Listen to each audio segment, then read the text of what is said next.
मैं अपने प्यार से हार गया। रिया मेरे दूर के रिश्ते में लगती है। मैं दिल्ली में रहता हूँ और वो यूपी में रहती है।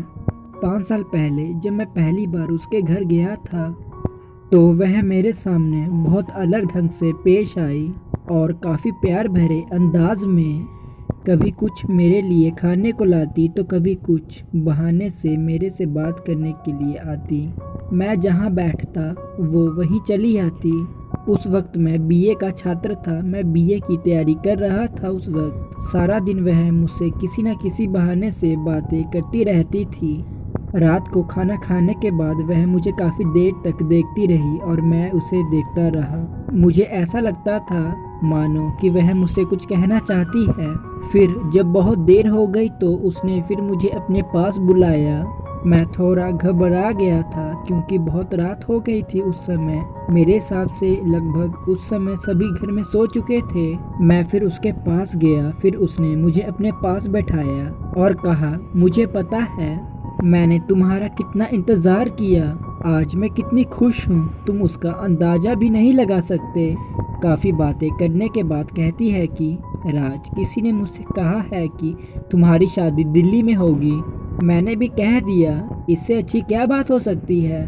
उसके बाद मेरे मामा और रिया हम सब एक साथ घूमने गए और रिया के साथ पूरा दिन कैसे बीत गया मुझे पता ही ना चला। उसके बाद मुझे दिल्ली आना था। उसने काफ़ी कोशिश की मुझे रोकने की। मैं चाहकर भी नहीं रुक पाया क्योंकि उस समय मेरे साथ मेरे बड़े भाई थे और मैं दिल्ली वापस आ गया।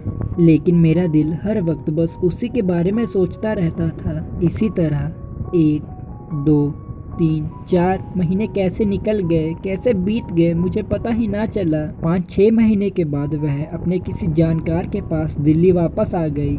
जब वह हमारे घर आई तो मैंने उससे बहुत ही खुशी से पूछा, कैसी हो तुम, तुम्हारा कैसे आना हुआ। उसने कहा कि तुम तो वहाँ से आने के बाद मुझे भूल ही गए। उसने मुझे कहा कि मेरे यहाँ आने की वजह सिर्फ तुम ही हो। तुम्हारे आने के बाद जो मुझ पर गुजरी वो तुम नहीं समझ सकते। मैं समझ चुका था कि वह मुझसे बहुत प्यार करती है, लेकिन मैं चाहता था कि बस वो मुझसे एक बार कह दे। मैंने एक पेज पर लिख के दिया कि तुम मुझसे प्यार करती हो। उसके बाद वह पेज उसको वापस दे दिया मैंने। रिया ने वह पेज मुझे वापस दिया तो उस पेज में हाँ लिखा था। इसका मतलब वह मुझे प्यार करती है। उसके बाद हमारा प्यार चलता रहा। मैं भी बीच बीच में कई बार यूपी जाता रहा और उसकी मम्मी भी मुझे पसंद करती थी। मैं सोचता था कि मुझे कुछ कहना नहीं पड़ेगा और हम दोनों की शादी हो जाएगी। लेकिन अभी जुलाई 2008 में मैंने सुना कि उसका रिश्ता उसी के मौसी के बेटे के साथ तय हो गया है। मुझे ऐसा लगा कि मानो मुझसे कोई मेरी सांसें छीन रहा हो। मैं उसी दौरान यूपी रिया के घर गया और मैंने रिया से पूछा तो उसने कहा कि हाँ, वह सच है कि मम्मी मेरी रिश्ता करवाने वाली है। ये सुनते ही मानो मेरे आंखों से आंसू निकल गए। मैंने उससे पूछा, क्या तुम इस रिश्ते से खुश हो। रिया ने मुझे कहा कि वह खुश नहीं है। रिया ने उनको बहुत समझाया कि वह रिश्ते में क्या लाभ जिस रिश्ते में खुशियाँ ही ना हो।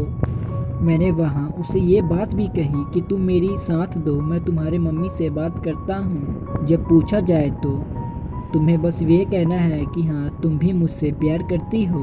लेकिन रिया ने उस वक्त मेरा साथ नहीं दिया। उसने कहा कि नहीं, मैं ऐसा नहीं कह सकती, सबके सामने मैं ऐसा नहीं कह सकती।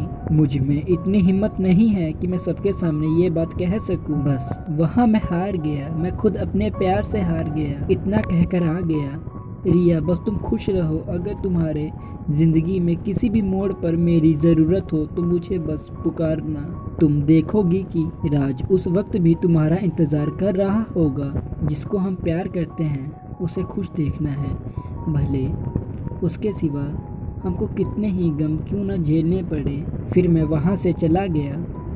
वहाँ वह सब मैं कह तो आया, लेकिन मुझ पर जो गुजरी मैं ही जानता हूँ। अभी 15 फरवरी 2009 में ही उसकी सगाई हुई है। जिससे उसकी सगाई हुई है वह लड़का दुबई में कारपेंटर का काम करता है।